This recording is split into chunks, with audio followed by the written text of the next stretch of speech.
Hey, what's up, you guys? It's the real NIA to the NICOLE here today, and we're gonna be watching You Is a Weird Show by Alex Meyers. I have been watching some of his videos recently, and you know, they're kind of good, and you know, he explains why they don't make sense or why they're weird, and I kind of like them, so I'm gonna react to this one. But before we get into this video, make sure to like, comment, subscribe, and hit that notification bell so you know when I post new videos just like this. If there's any other videos you guys want to see me react to, just comment down below and I'll be sure to check them with them. Until then, let's get into this. Last year, when the show You first came out, I thought it was just going to be another one of those, like, girl meets boy, boy turns out to be a stalker serial killer guy, girl realizes just before it's too late and barely gets out alive type of things, because, you know, there's like a million shows and movies like that. Now, what we got instead was this cheesy, albeit uncomfortably intimate look at how these kinds of guys think and why they see themselves as, like, an anti-hero or whatever. And now that season 2 of You has been out for about a week or so, I thought it was time to take a look and see just how much creepier this show could possibly get. But before that, really quick, this video is brought to you by Skillshare. Skillshare is one of the great classes. This is our main character, Joe. Now, there's nothing really special about this guy. I mean, like most of us, you know, he reads books and steals a girl's underwear, murders her best friends, locks their boyfriends in a soundproof dungeon and pulls their teeth out. You know, just one of 1,000 guys you can find on any dating app. Now, at the end of season 1, Joe killed his girlfriend, Beck. But you gotta understand, it was all for her sake, alright? But just when it looks like he's gonna get away with it, there's one last meddling kid that gets in his way. I think we have some unfinished business to talk about. Now, this is another one of Joe's ex-girlfriends, Candace, who's also supposed to be dead, but somehow survived and moved away to Italy, hence why Joe's making this face like he just found out why eating day-old Taco Bell is not a good idea. And then, short story shorter, Joe ends up running away to Los Angeles so he can start his life all over in the last place Candace would ever think to look. Love has taken me to dark places, but Los Angeles has got to be as dark as it gets. When you're running from someone who thinks they know you, the best place to hide is a city they think you hate. Because I do. It's the worst city in the world and the last place I want to be, and that's perfect. It's temporary. Regroup. Get some cash together. Dude. Hold on a second, Joe. You moved to LA to get some cash together? No roommates, no trust fund, not even a YouTube channel? And you're hoping to save money? Anyway, so Joe shows up at his new apartment building where he meets the building manager, who, slight spoiler, is easily the best character in the entire season. But you'll just have to watch that for yourself. Welcome, I'm Delilah. Will Bettelheim. Nice to meet you. Your credit came back sparkling, Will. Oh, good. But I looked you up, you're not on the socials, like, at all. I forgot his name was Will Bettelheim. Oh yeah, just a little FYI, Joe changed his name to Will by kidnapping this guy and put him in another secret dungeon thing he built when he got to LA. You know, like you do. Anyway, so at some point later in time, Joe heads over to the biggest organic, non-GMO, every LA stereotype all wrapped into one supermarket called Anavrin. Now, he's here to apply for a job so he can somehow magically pay rent, and wouldn't you know, he gets hired right on the spot to head up their failing bookstore section. I think I just felt my soul come back into my body. Can you start tomorrow? And so, with all the pieces falling into place, Joe's about to head home for the day, but you'll never guess what happens.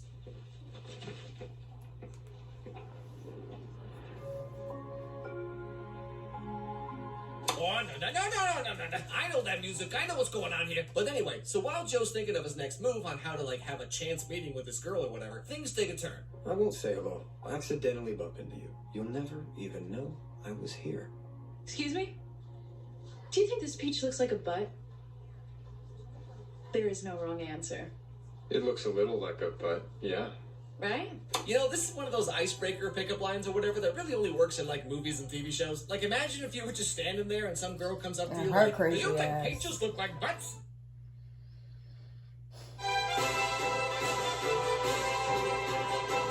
Anyway, so they get to talking and we come to find out that they actually have a little more in common than you might think. Will, I just started in the cafe.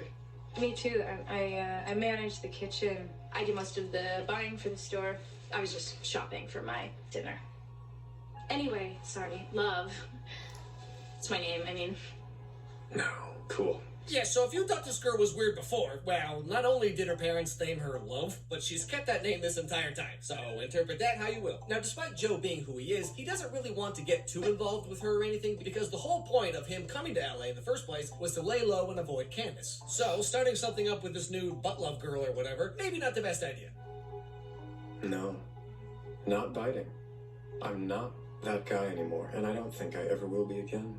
I can't be. Yes, you are. Love, You will always you be that are guy. not Nothing for will me. ever change. But of course, wouldn't you know, Joe ends up changing his mind because otherwise this show will be over pretty quick, you know what I'm saying? And so, for the purposes of spying on this girl, he does the unthinkable and finally gets on social media. It's come to this. Get online to blend in, just long enough to get out before Candace finds me. Create a feed of my alleged life while life happens around me, but how would I know? Friend requested. And we all know what that means, right? Like, sure, Joe's just a mild-mannered, nice guy who likes to read books and sneak into girls' houses and pee in jars or whatever. But once he starts going down this road, I mean, eventually he's just gonna end up like all the rest of us. You know, subscribing to 15 different OnlyFans accounts and going on Twitter every day like, well, it's 2020, hope I can finally die this year. Anyway, so he falls asleep in the park after making his profile and wakes up looking like this. I'm an idiot. Am I sunburned through this t-shirt? How is that a thing? Weird Worth self, it. bruh. All worth it, love. And that's when we come to find out that Love's social feed is actually just incredibly boring, except for one small detail. Married. So after this, Joe goes home, a little disheartened because his hopes and dreams have been dashed away. But while Joe's just hanging out in his kitchen that night, wouldn't you know, Love shows up unannounced, like any good manic pixie girl would, to help him with a sunburn. Do you have a medical license? I'm serious, though. You didn't need to come all the way over here. I live right in the neighborhood. Is that salad dressing? No, it's apple cider vinegar. May I? And of course, they end up sharing a moment where she's putting some stuff on his face and probably thinking about butts, I assume. Now, because Joe doesn't really have any food in his apartment, Love gets an idea. Is that 99-cent ramen? Yeah. No. No, Will, no. You're an Angelino now. I'm not. You're missing out, okay? This city is a million cities. We're going. We're going. Where exactly? As many places as we need to convert you. Now, at first, this might seem like a cute, romantic kind of sort of thing to do or whatever, but with LA traffic being how it is, I mean, it pretty much takes you all night just to go like a mile and a half and back. So good luck with that. Finally, they go back to Anavrin, and here we get some very important information about what's going on with Love's marriage situation. I have to tell you something, and I'm just gonna come out and say it. The community garden that we walked by, I got married there 3 years ago. I'm sorry if I sent the wrong signal. No, I he's told you dead. this.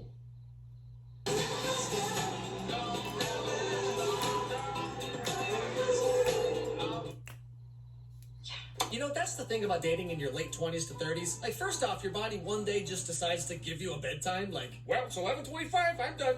But also, the people you meet all kind of fit into, like, two categories. First, you got people who, you know, they got a little bit of baggage here and there. Like, maybe they were cheated on, or maybe they dated someone.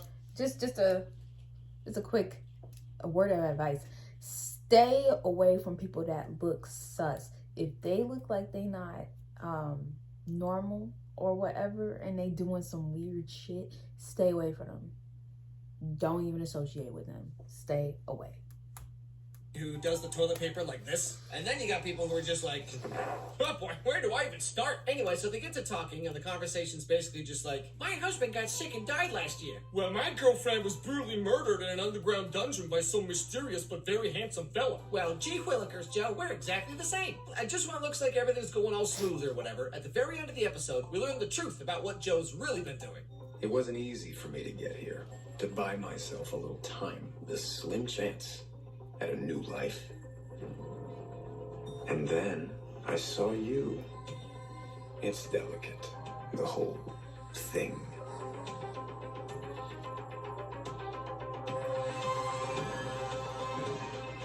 Wah, That's right. Turns out this whole time, Joe's been secretly stalking this girl since his first day in Los Angeles. His apartment, his job, like everything is just so he could tapeworm his way into her life. Although I'm not really sure what the point of this whole fake out bait and switch thing was. Like, we're all supposed to actually believe that Joe's just gonna be a normal dude for 10 episodes. But anyway, so over the course of the rest of the show, things go all over the place. Terrible. I mean, I was kind of worried that season 2 was just gonna be like a complete rehash of season 1, more or less. And I mean, it kind of is, but I'll say this. If you think that Love Girl's weird now, okay, but just wait till you get to the end.